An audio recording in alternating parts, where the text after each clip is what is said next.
This country is ready for a transformative politics of the sort that John F. Kennedy, Ronald Reagan, and Franklin Roosevelt represented. My attitude about something like the presidency is that you don't want to just be the president. You want to change the country. You want to make a unique contribution. You want to be a great president. I don't know exactly what makes somebody ready to be president. It's not clear that JFK was ready to be president.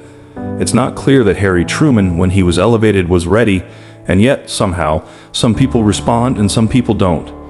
My instinct is that people who are ready are folks who go into it understanding the gravity of their work and are able to combine vision and judgment. Too many times after the election is over and the confetti is swept away, all those promises fade from memory, and the lobbyists and special interests move in, and people turn away, disappointed as before, left to struggle on their own. Well, there are a lot of things I think I can accomplish, but two things I know. The first is when I raise my hand and take that oath of office, there are millions of kids around this country who don't believe that it would ever be possible for them to be president of the United States. And for them, the world would change on that day. And the second thing is, I think the world would look at us differently the day I got elected, because it would be a reaffirmation of what America is, about the constant perfecting of who we are. I think I can help repair the damage that's been done. I think that I have the capacity to get people to recognize themselves in each other. I'm running for president because the time for the can't do, won't even try style of politics is over. It's time to turn the page. I do have confidence that we're gonna be able to get it right, but it's not gonna be overnight. I always felt that a president is accountable for making the best decisions, but that there are going to be a lot of unexpected twists and turns along the way. And as I said recently, this is still a human enterprise, and these are big, tough, complicated problems. Somebody noted to me that by the time something reaches my desk, that means it's really hard. Because if it were easy, somebody else would have made the decision and somebody else would have solved it. And obviously at the inauguration, I think that there was justifiable pride on the part of the country that we had taken a step to move us beyond some of the searing legacies of racial discrimination in this country. But that lasted about a day. I do think in Washington it's a little bit like American Idol, except everybody is Simon Cowell. Everybody's got an opinion.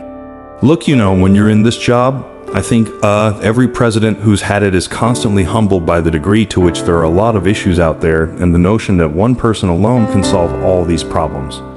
I think you're cured of that illusion very quickly. After I received the news, Malia walked in and said, "Daddy, you won the Nobel Peace Prize and it is Beau's birthday." And then Sasha added, "Plus, we have a 3-day weekend coming up, so it's good to have kids to keep things in perspective.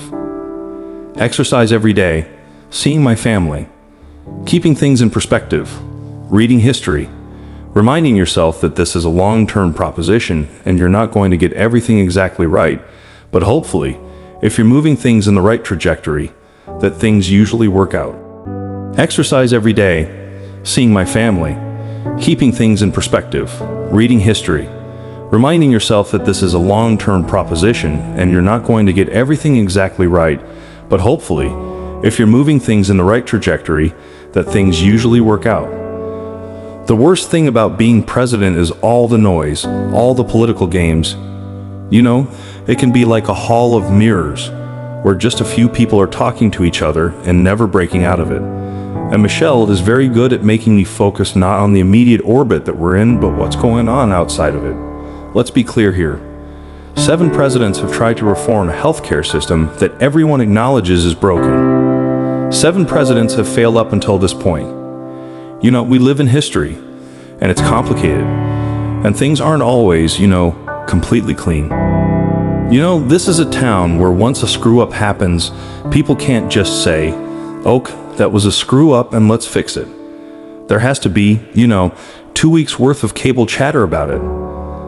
There's got to be a sense sometimes that we're willing to rise above our particular interests, our particular ideas, in order to get things done. Right now, that culture has, I think, broken down over the last several years, and one of my jobs over the next 3 years is to try to see if we can revive that.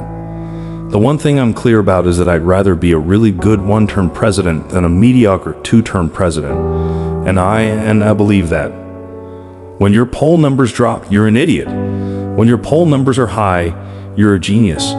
If my poll numbers are low, then I'm cool and cerebral and cold and detached. If my poll numbers are high, well, he's calm and reasoned. My point is the easiest thing to do in politics is to point fingers, to figure out who to blame for something, or to make people afraid of things. That's the easiest way to get attention. That's what reporters will report on. You call somebody a name, you say, "Look what a terrible thing they've done, and they're going to do more terrible things to you if you don't watch out." Let's acknowledge that democracy has always been messy. Let's not be overly nostalgic.